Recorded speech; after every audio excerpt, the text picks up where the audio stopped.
Jogja Seri Khatulistiwa merupakan sebuah peristiwa seni visual yang menjadi upaya untuk membayangkan masa depan dunia melalui solidaritas dan imajinasi geopolitik baru dari negara-negara di kawasan Khatulistiwa. Biennale Jogja diadakan setiap 2 tahun sejak 2011, bekerja sama dengan berbagai negara seperti India, kawasan Arab, Nigeria, Brazil, Asia Tenggara, dan Oseania. Pada saat itulah masyarakat diajak untuk bertemu dan menjumpai bentuk-bentuk kebudayaan yang berjarak tapi terasa dekat, yang disatukan oleh berbagai kesamaan seperti iklim dan bentang alam, kebiasaan, ritual, kepercayaan, sejarah kolonialisme, dan situasi-situasi pasca merdeka. Meskipun berangkat sebagai peristiwa seni visual, setiap penyelenggaraan Biennale Jogja Ekuator pada akhirnya selalu mempertemukan berbagai disiplin seni seperti musik, film, tari, performance, dan lainnya. Malam pembukaan dan penutupan pameran selalu menjadi sebuah perayaan bersama. Cara kami untuk membuka diskusi dan konfrontasi, meleburkan batas-batas seniman dan penonton, memberi ruang bagi seluruh warga untuk bersama-sama merayakan identitas sepotong dunia.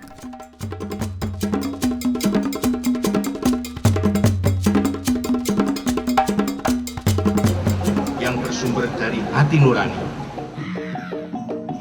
Biennale ke-11 ini justru lebih menukik dengan membangun dialog budaya dan kerjasama antar bangsa di seputar Khatulistiwa yang ditandai dengan Major Event Festival Ekuator Seri yang pertama ini yang didukung oleh Parallel Events. Bertolak dari tema itu, kali ini Biennale akan bermitra dengan India. Jepang.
Kita akan dipertemukan dengan kawasan Arab dalam upaya membangun dialog budaya dan kerjasama antar bangsa di sekitar Khatulistiwa. Kita akan menjadi penggerak untuk memulai dialog, bukan untuk mencari benar atau salah ataupun baik buruk, melainkan untuk mencari pemahaman bersama dalam memandang dunia dengan cara yang lebih bijaksana. Bismillahirrahmanirrahim. Biennale Jogja 12 saya menyatakan dibuka secara resmi. Ekuator ini sudah resmi dibuka. Boleh Bapak monggo kita pukul perkusinya.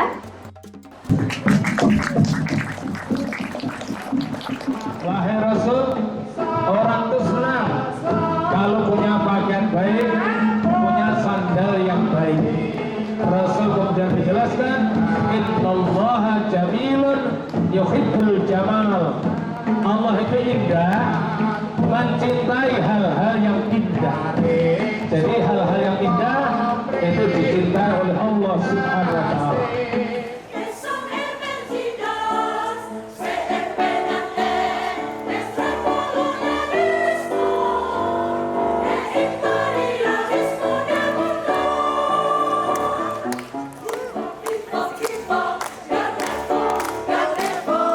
Ini menjadi bagian dari dinamika hidup Yogyakarta dalam arti yang sebenar-benarnya. Tadi disampaikan hacking konflik sebagai tema kali ini. Dan saya melihat, atau kalau tadi Mbak Alia menyampaikan meretas konflik, tetapi di sisi yang lain justru, kadang-kadang adanya konflik itu jadi opportunity untuk satu inovasi, untuk satu breakthrough atau terobosan, satu kreativitas.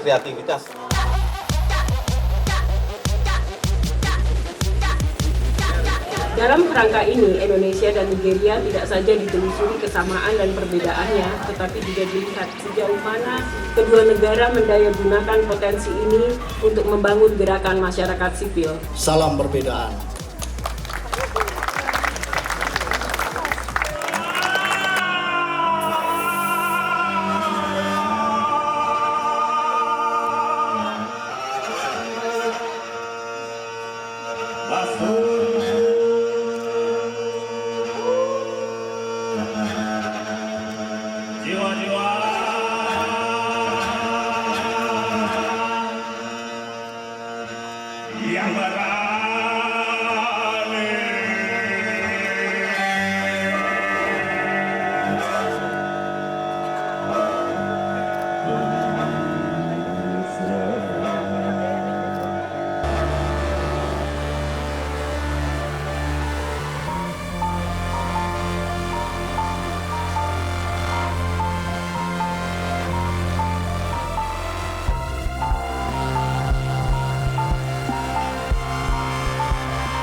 Jogja is kind of like, I don't know what to say anymore. It's been like every 2 years, maybe I will mention the same thing.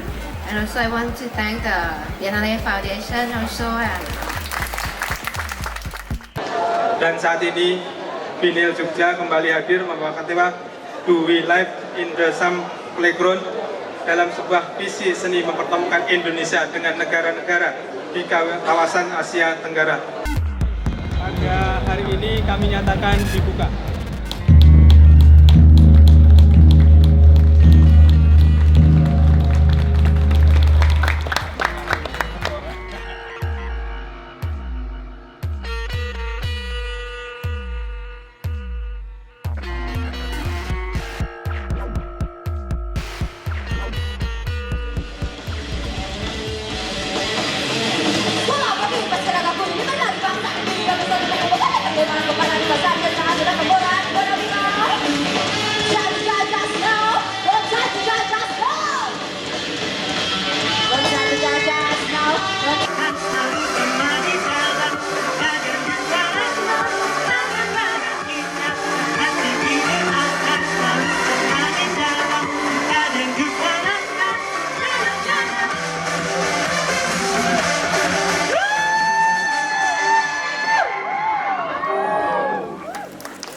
Pada malam-malam perayaan, kegembiraan, kemarahan, tawa, dan kecemasan semua membangun sebuah cerita bahwa kita semua adalah bagian dari sejarah bersama. Tentang kita yang hidup di sebuah bagian dunia Khatulistiwa.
Perkenalkan, saya Mas Kendal, mulai disuruh membantu-bantu Biennale sejak 2011. Saya Andi Setianta, biasa teman-teman biasa manggilnya Andek. Saya di Biennale, bergabung di Biennale itu sejak 2011. Nama lengkap Monika Kristihani, panggilan Monik, biasa dipanggil Mbak Monik, Bu Monik, Bude, siapapun. Saya sekretaris di Yayasan Biennale Yogyakarta, pekerjaan yang mengurus administrasi yayasan. Nama saya Wulan, nama panjangnya panjang sekali, Maria Goreti Suryati Triwulansari, panjang. Saya di Biennale dari tahun 2013. Awal ketika diajak untuk disuruh membantu Biennale, sebenarnya saya tidak paham dengan seni rupa karena saya bukan anak isi atau seorang seniman. Awalnya nggak kepikiran. Waktu itu saya diajak sama Mbak Ani. Mbak Ani itu yang keuangan sebelumnya. Bergabung di Biennale itu karena sebenarnya dari 2009 itu yang pas masif banget itu karya seni di jalan-jalan itu, dan di tahun yang 2011 itu mencari tahu sendiri. Saya tahunya dari internet juga. Waktu itu terus mendaftar sebagai volunteer. Ada dua hal yang selalu menarik buat saya adalah apa yang terjadi di proses untuk penyelenggaraan, membantu teman-teman seniman untuk bisa menghadirkan karyanya, dan juga dalam diri saya ketika saat sambil berjalan berproses itu. Memang bekerja di Biennale Jogja, Yayasan Biennale Jogja selama 10 tahun, artinya ini sudah 6 kali menyelenggarakan Biennale Jogja dengan negara-negara ekuator, merupakan pengalaman yang bagi saya personal sangat berharga sebagai kurator. Biennale ini menjadi ruang belajar personal yang sangat berharga bagi saya sendiri untuk melihat kembali bagaimana seni bergerak secara dinamis, merefleksikan zaman yang berbeda-beda. Hampir semua nggak bisa dilupain karena ada hambatan, tantangan, dan kesenangan yang berbeda-beda itu tadi. Jadi hampir semua saya ingat sih. Di Biennale Jogja itu suatu hal yang baru ya buat saya, bekerja di seni, apalagi seni rupa. Sampai sekarang pun masih terus belajar kalau bagian seni rupanya. Banyak hal sebenarnya yang mungkin akan lebih banyak ke diri saya, karena kemudian perlahan-lahan saya jadi tahu seperti apa seni rupa terhadap diri saya. Dari ikut merangkai karya seni itu, jadi LO juga, LO salah satu seniman, lupa namanya itu, terus jadi asistennya Suman yang kurator itu juga. Banyak belajar bergaul lah, banyak kenal banyak orang sama jadi semakin tahu the real life. Waduh, ngeri. Pengalaman banyak orang, apalagi kalau orang seni itu kan agak beda mungkin ya. Seni itu yang tak terbatas dari hal pergaulan sampai pengetahuan pun juga terbatas. Ya, salah satu yang selalu menjadi bagian penting dalam penyelenggaraan Biennale Jogja adalah residensi seniman. Jadi residensi ini merupakan satu program pertukaran yang tidak saja kita menerima seniman-seniman dari luar Indonesia untuk ke sini, dan Itu senimannya datang dari kawasan-kawasan yang barangkali awalnya tidak cukup akrab ya dengan Indonesia. Ketika kemudian mulai membantu satu persatu seniman yang akan membuat karya di sini, menjadi challenge yang tersendiri. Yang paling sulit itu kalau sudah berhubungan dengan yang namanya seniman. Karena kemudian saya tidak terlalu paham bayangan dari sang seniman, tapi kemudian dia bisa memperlihatkan rencana bentuknya. Itu kan kita pengennya tertib administrasi ya, tapi mereka itu pasti last minute apa-apanya, jadi kita kadang-kadang ya berkejaran dengan waktu gitu. Sempat kaget juga, ada waktu itu salah satu seniman India itu katanya sih dia di seniman paling kaya atau gimana gitu, terus minta diantar waktu itu, diantar ke Taman di sekitar Jogja. Aku ngantarnya di Taman Sari, terus habis itu dia ngajak makan, terus saya ngajak ke daerah Wijilan. Nah itu dia bilang, ini tempat wisata, ini destinasi wisata ya? Iya. Jangan di sini pasti mahal. Nanti saya dikasih harga mahal. Oh ya, akhirnya saya ke warung Padang dan dia sangat senang banget itu. Seperti itu. Jadi menemukan hal yang aneh, kayak si Suman itu ketika dia mau makan pun harus pulang dulu, masak sendiri. Nah seperti itu, saya agak rewel kayak gitu. Terus ketika memasang karya pun ada juga yang kita itu sampai ngulang 3 kali, udah terpasang suruh nyopot lagi, pindah geser, padahal itu kan jumlahnya terbatas juga. Seperti Satu contoh kayak taman dari seniman dari Nigeria, si Olan Rewaju Tejuoso. Ide dia adalah black market. Lalu kemudian dia menceritakan bahan-bahan yang harus terkumpul adalah ini. Lalu saya bilang saja ke dia, oh semua ada di Jogja, besok kita mulai jalan-jalan untuk melihat dan kamu memilih mana yang cocok. Beberapa kali di proses itu saya kerjain. Pernah saya ajak untuk meloncati tembok pagar untuk melihat ke dalam dari objek rumah rusak itu. Tapi sebenarnya saya tidak masuk ke dalam rumah itu, hanya dia. Lalu saya dari luar tembok teriak maling, dan dia panik, lalu balik naik lagi, lalu bertanya, tadi kamu berteriak apa?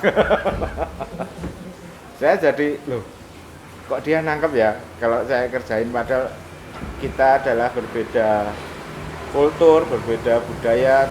Ketika saya mengantar Olan itu ke tempat barang bekas itu seperti dia menemukan surga itu. Waktu itu ekspresinya sangat ekspresif banget, dia seperti terjun ke kolam, dia melompat terus terjun ke itu gunungan sampah-sampah itu. Jadi menarik sih mereka itu. Lalu bercandaannya teman-teman adalah kalau ada yang sulit atau susah ini dikendalkan saja. Yang artinya adalah saya harus menangani ini dan harus beres, tidak boleh melewati deadline dari yang ditentukan untuk pemasangan karyanya. Tapi kita butuh kepanitiaan yang banyak memang, karena itu tadi dilihat dari besarnya agenda final dalam perhelatan final dari yang dulu sampai sekarang itu pasti banyak.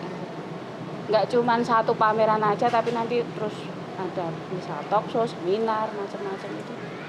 Satu cerita yang dipandang cukup sulit waktu itu adalah seorang seniman dari Filipina, perempuan, namanya Lin, dan karyanya unik sekali.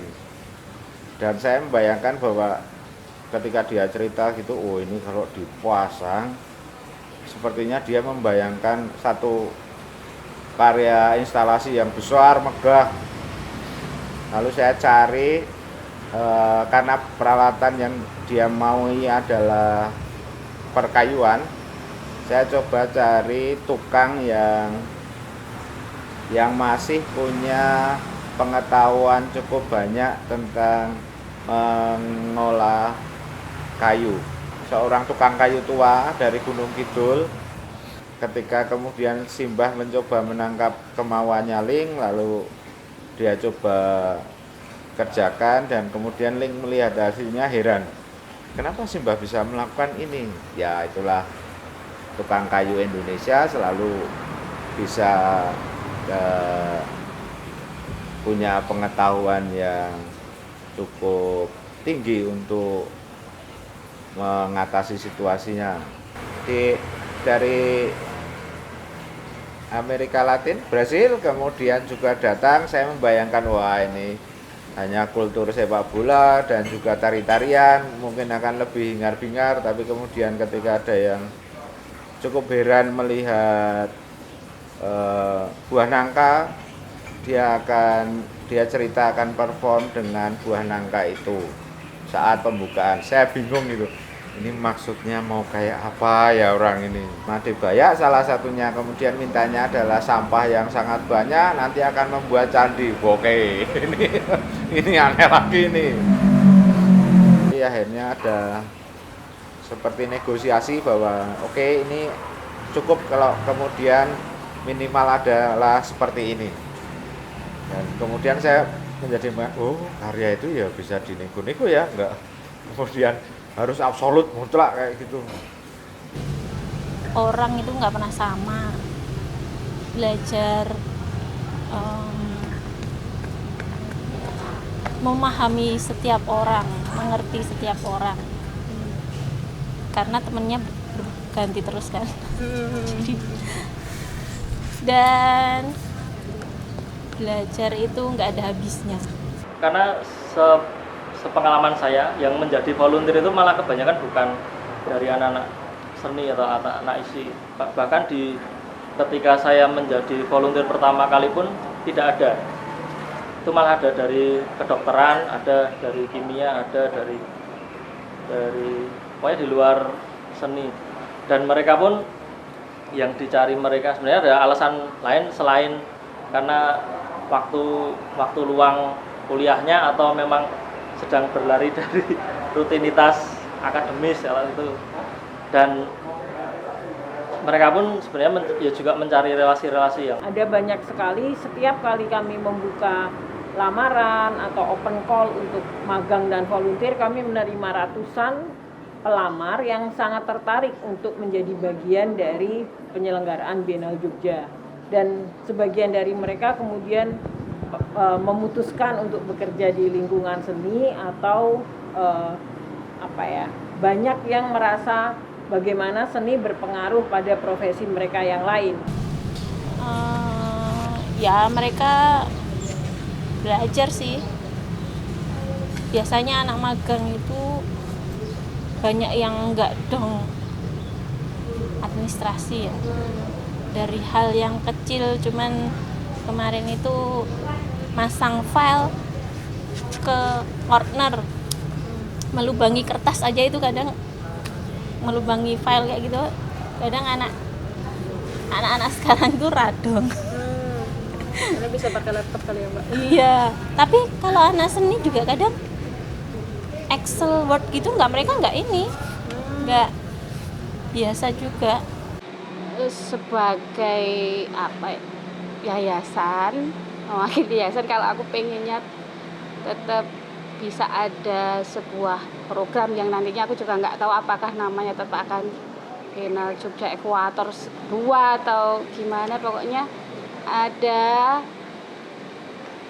ruang untuk semuanya terlibat gitu ya, seniman ya, mahasiswa gitu.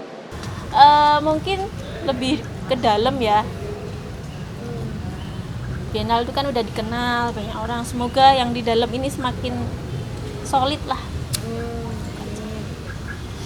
Pasti akan semakin dikenal lagi.